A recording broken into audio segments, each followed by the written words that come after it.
Welcome, ladies and gentlemen, to your Space Marine overview video. Now, we're in a little bit of a battle over here because we're just in a little bit of a playground at the moment.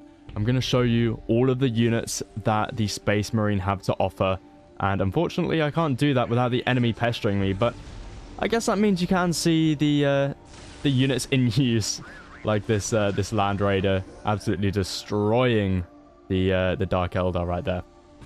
So, this civilization, great for beginners. This is the civ you should be playing if you're new to Dawn of War.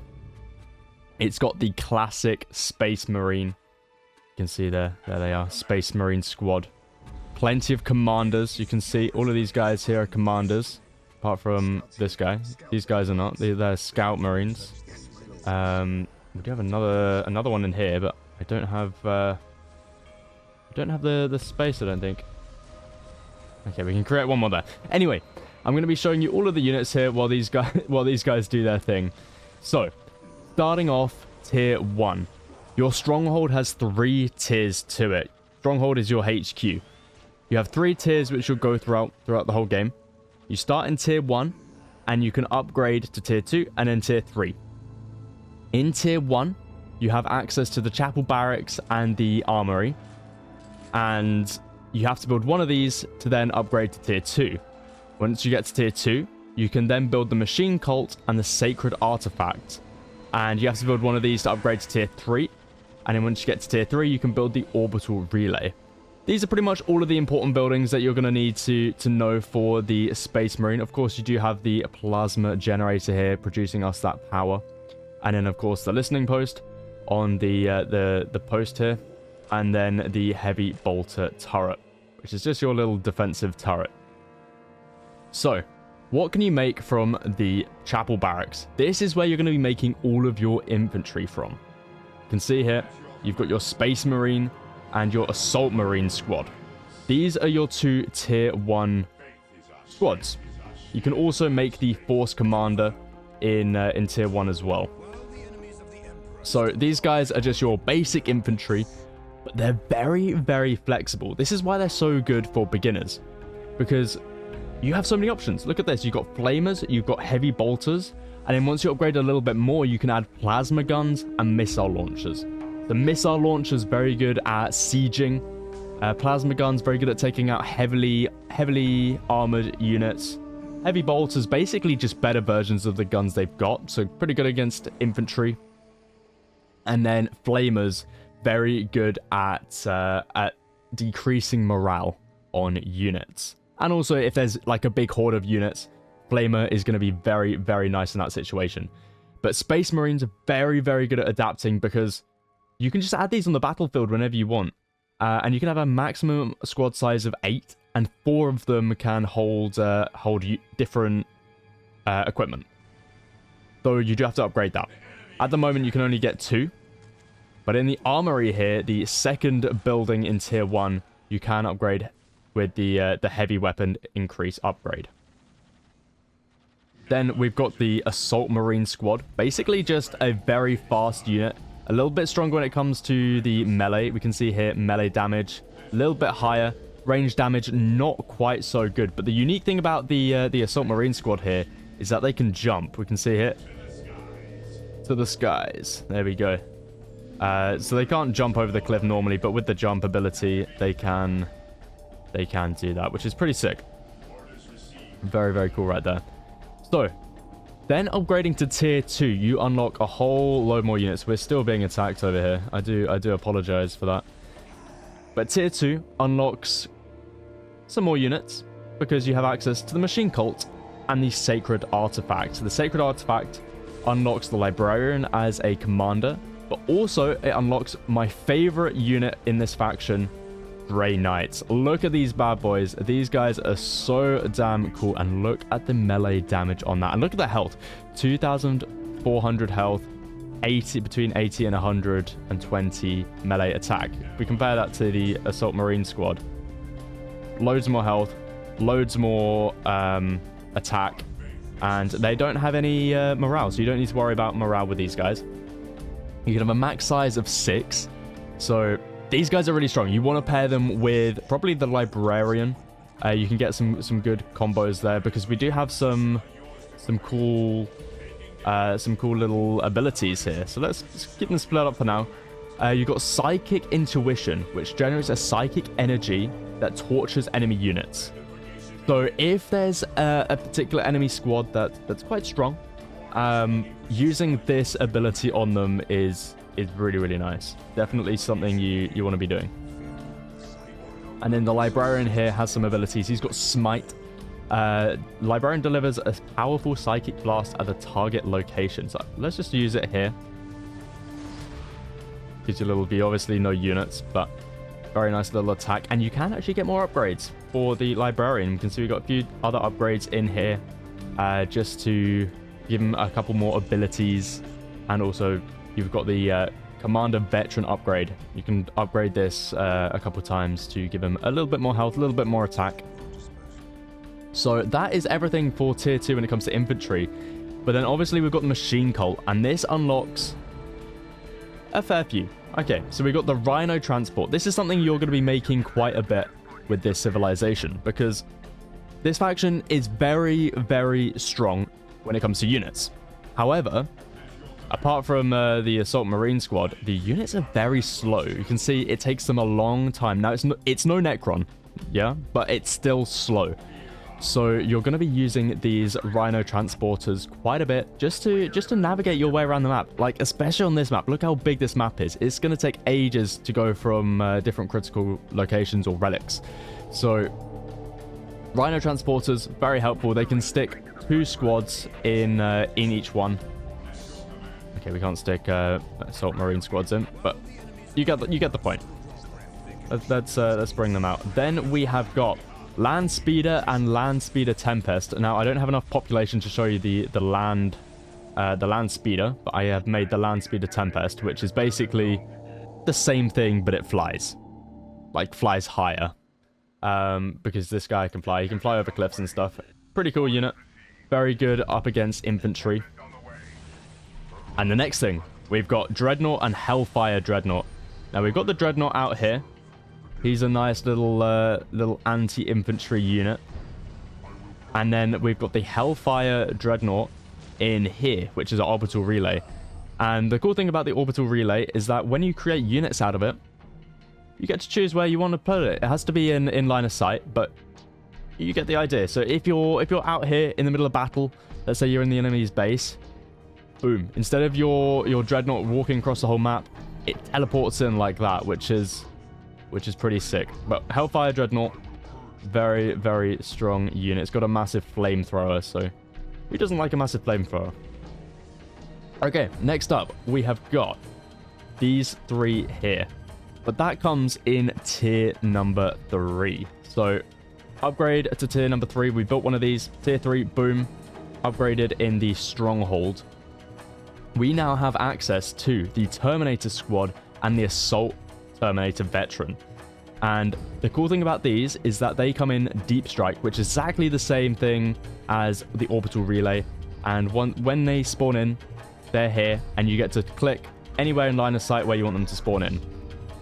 Now, these are your elite units. To have these, you need to build the Orbital Relay. Orbital Relay, extremely... well, not extremely. It's a little bit expensive to build, along with getting to tier 3. So, you can see here, Terminator squads through. These guys just have a little pistol, and these guys have a little sword and shield. But look at the melee attack on that. Look at the health. Those are some insane numbers. A little bit less health here for the Terminator squad, but very good ranged attack. Pretty good morale as well on these guys. But obviously pairing this up with your commanders and also your upgrades, which we'll get to in a second, these guys are going to be very strong and the backbone of your army in the late game, alongside with these Grey Knights. So that's everything within the Chapel Barracks. That's pretty much all your infantry. You got the Scout Marine here as well. I'm not sure if I went over that. Basically, your Scout Marines come from your Stronghold, and they're just your early game unit to capture up points. Not that strong. Like, you wouldn't use them as your army. There's certain situations where you might. because you can get certain upgrades like the scout infiltration research and the sniper training, which gives them snipers and makes them invisible to most enemies unless they get revealed. So they're good in situations, but mainly it's going to be the Space Marines in the early game, which is going to be the backbone, and then moving into your Terminators. Moving on to the vehicle side of things, this is where we get the big boys. This is where we get the Land Raider. This is where we get the Whirlwind and the Predator. So the Predator, very good against infantry. It's got a nice little... It's basically your classic tank. Then you've got the Whirlwind, which is basically a missile launcher. Very good at sieging. Not so good against infantry. It's quite inaccurate. So it's very much a cannon, right? You're either shooting big mass or buildings. And then you've got the Land Raider. Land Raider, very strong, very durable. Look at that, 10,000 HP.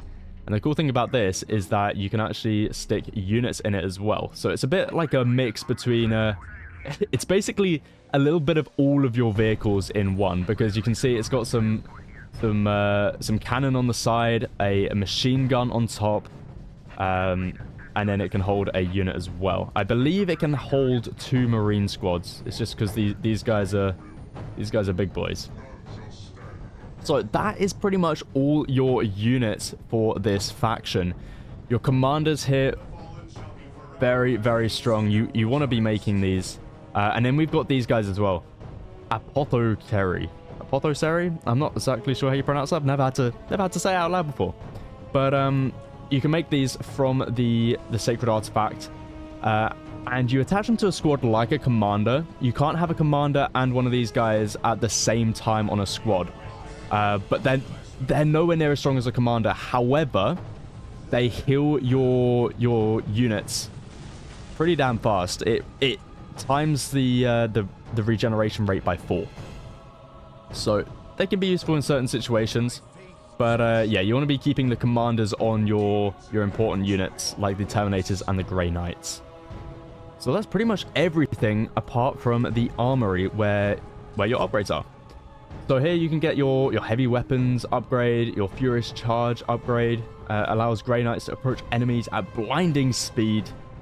Very, very cool upgrade right there. I mean, Grey Knights are just so cool. I mean, look at these guys. And then you've got your 2 main upgrades, War Gear Bionics and War Gear Target Binders. These are basically your 12% health upgrade and your 12% damage upgrade. Now, those numbers vary a little bit. Not all of your units are like directly... They're not all 12% basically. It's rough numbers. But for your main units like the Space Marine squad, this will be a 12% health increase, and this will be a 12% damage increase. And you can grab those upgrades a couple times, and they compound. So you'll be up quite a bit in when it comes to health and damage. So that's pretty much everything. We're now going to jump into a fresh game without cheats, without all of this, so we can go through a little bit of a build order. Okay, so here we are up against a hard AI. So hopefully they'll put a little bit of pressure on while I explain to you what is going on. So, first things first, our Servitor. He's our builder unit. Forgot to explain that in the beginning of the video. He is instantly going to be building a chapel barracks, and then our Stronghold double Scout Marine squad into one more Servitor. So, our Scout Marines are going to be going and capturing up these posts. And then our second Servitor is just going to be helping build this chapel barracks. You only really need 2 Servitors. Throughout the game, I wouldn't really see a point where you need more. Chapel barracks is up. Now we're going to be building a Space Marine squad. Servitors moving over towards this post, where we're going to be instantly building a listing post on it. And then we're going to be capturing up that last strategic point around our base. And then these guys can expand out a little bit. So Space Marines going to be coming out any second now. And with these guys, we're just going to be putting a little bit of pressure on. So let's start capturing up that point. Okay, and then we're going to add a couple more members to the squad. Something I also forgot to mention in the last bit of the video. Let's get another listing post on there and another one down here. Is that you increase your population with the Space Marines down here. So you got squad cap increase and vehicle cap increase, and it costs requisition. So very easy for this civ to increase pop cap. Okay, so there we go. We're up against the Imperial Guard. You can see they're getting their little strategic post. So I think what we do here is we go for critical locations. So we've captured up that. There we go. Okay, where's our other servitor? There he is. Let's get another listing post. So basically, the idea of the early game is to get all of your listing posts up on your strategic points. All the ones that are on your side of the map. So as you can see here, it's probably these four are the only ones we can realistically go for at this point. I mean, the other four are in the opponent's base. So very even map when it comes to strategic points. But we've also got a relic over here and a strategic point. And we're capturing up this strategic point with our scout marine. Now, capturing up these relic and strategic points, or critical locations, sorry, are very important, not only for win condition, but they also supply us requisition. So we want to have this as a win condition, and then we can see they have the same idea. So we're just going to be moving our Space Marines over, and we probably want to be grabbing our Force Commander now as well. We're floating a lot of resources. We're just going to be pulling back with these Scout Marines. Now, I'm not going to play out this whole game, but basically what you're going to be doing with your requisition is we don't actually have enough power because we need to build a little power generator. So we'll probably build a couple of them. We'll get this guy back over here as well. Just building a couple of these power generators, and then with these power generators, what we want to be doing is fortifying all of our outposts that are in the base. And then once we've done that, we can think about going to the tier 2 with the Monastery HQ add-on. And then pretty much from there, it's up to where you go. But getting a couple Space Marine squads out in the early game is really, really good. So we've got one out. Let's grab another one after this Force Commander comes out. Force Commander is a must in the early game. Like, you should never be skipping your commanders in the early game. So there we go. We've got our power coming through now. So let's get a couple of those upgrades. Force Commander, we're just going to be sticking on this squad here, and we probably should be getting our arsenal up now as well, or our armory, sorry. We don't have enough power. There we go. Very nice. And so yeah, that's pretty much the opening. Space Marines, very simple opening. You're not doing anything fancy. This is not a flashy civilization. This is a very simple but very powerful faction. You're basically just trying to keep everything together. You've got a very good late game with very strong units. You've got a very good mid game as well. Mid game is probably where your forte is. Early game, you're a little bit slow. Your economy's probably not the best, but you've got strong units. You want to make sure your squads stay alive. They're the smallest squads in the game, the Space Marines, but they're really, really strong. So micro with these guys, very important. Your economy, you can just sort of let it do its thing. Once you've got these listing posts up, boom, just hit the upgrades. Just build a few plasma generators. Very simple stuff. You don't have to do anything crazy. And then from there, your eco pretty much grows with your expansion. So at this point, I would think about moving up here. Maybe building a little turret up here so we can capture this critical location. And then we'll probably think about holding a couple of these critical locations or the relics for the win. So, that's pretty much all you need to know about the Space Marines as a little overview. Hopefully you found this useful. If you did, leave a little like, leave a little comment. Maybe join the Discord if that's a thing. I will be making a Discord. I don't know if it's a thing yet, but check in the description. And yeah, hopefully you've learned something from this. If you did, let me know. And I'll catch you guys for some more Dawn of War content in the next one.